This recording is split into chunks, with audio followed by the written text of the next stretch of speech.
Alright, this is for me, in case I forget how to tie a purple haze fly. So, we're starting with, can't see it very well, it's a size 22 hook, very small, size 22. Get that in vise,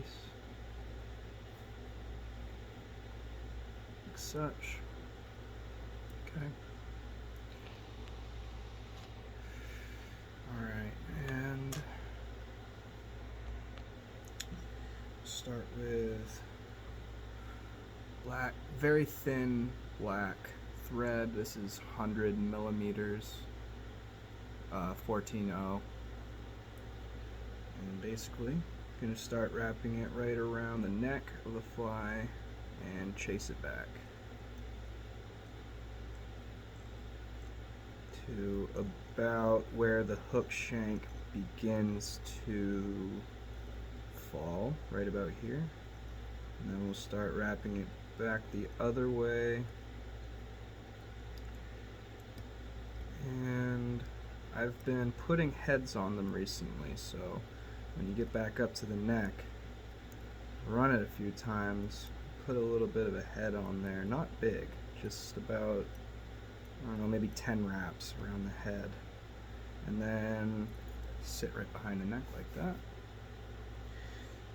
Grab your scissors and snip off that excess, like that. And first thing we want to do is get a piece of heckle feather. That's the heckle I'm using. And so from the bottom of the feather, right, you want the fibers going up, facing upwards. And you're going to take this fiber and you're going to run it right around the neck right here. 2 times. 1, 2. Hold it, pinch it, right? And then cut off the excess carefully. You don't want to take away any of the fibers that we want on the fly, because this heckle is expensive. So we want to use as much of it as we can. And begin wrapping. You want to try to pull all these fibers forward, almost like in atoms. Pull them all forward, like that. Oh, sorry, like that. And then just keep going until you basically want all these fibers facing frontwards, like that. Oh, you don't want to cover up that spot though.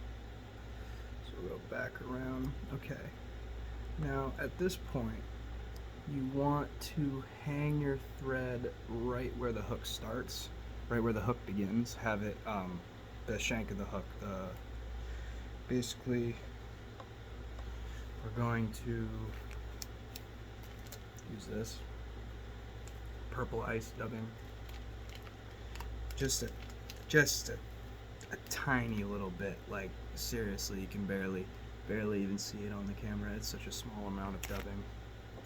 And then we'll put the dubbing on the thread. And it actually, if your hands are a little bit sweaty, it actually helps get this dubbing on the thread. And then you're just gonna pull it up and wrap it around, like that. And this dubbing is going to essentially act like the neck for the fly, right? So kind of just get it on there like that. And then this is what we're looking at right now. It's basically a purple fluff with some hair coming out of the front, right? So what we're gonna do next is take some of these I call them tassels. We're gonna take one of these, and you can really just rip these right out of where they're being cut in there. Alright? So now what I've been doing with this part, because this can get a little bit complicated, because this is very small. This is going to be the thorax of the bug, and it's going to have to get wrapped around the body. So what I like to do is, right, take a bobbin, right, take your bobbin, and keep the thread in the bobbin. Keep the thread in the bobbin. You'll see why in a minute. We're going to put our little grabbing tool into the bobbin, and we're going to push this tassel through the bobbin, right? Push it through like that. Hold it. So now the reason that you leave the thread in instead of taking it off is because now you can lay the purple over. You can lay the purple over the thread like that, and you can kind of use your hand to put it on there, and you can add pressure so that you can make nice tight wraps like that. So take it, and we'll start at the back of the fly, start on the butt, and then start doing your wraps. And it's very important that these wraps stay flat. You know, this material is going to want to coil up on you naturally as you're wrapping it around, and you need to make sure that you stop that from happening, because it looks unnatural when they look like that.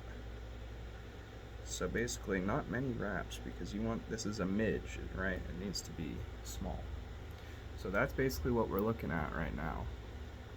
And then you're going to come up from behind, do 1, 2, 3, and then go back to the start.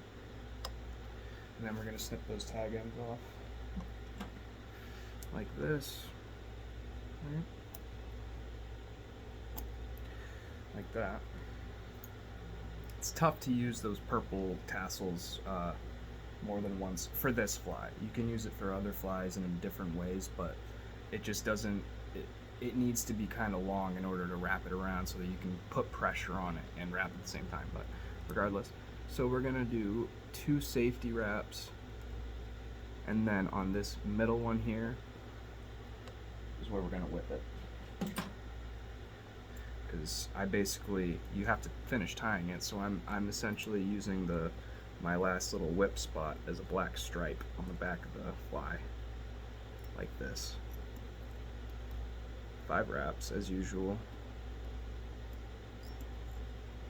4, and I say 5 as usual because this is such a small fly that I tried doing it with 4 wraps, and it's not enough. They come right apart, and you want these things to last because these are expensive flies to tie, right?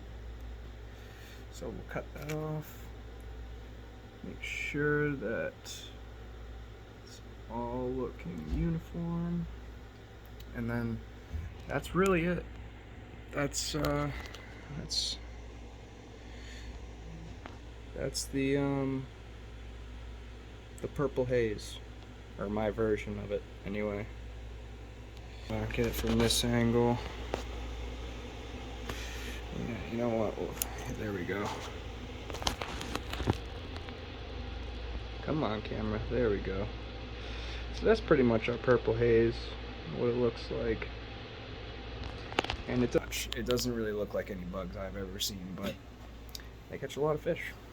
And I've actually been tying quite a few of them because they a lot of fish. That's all I got.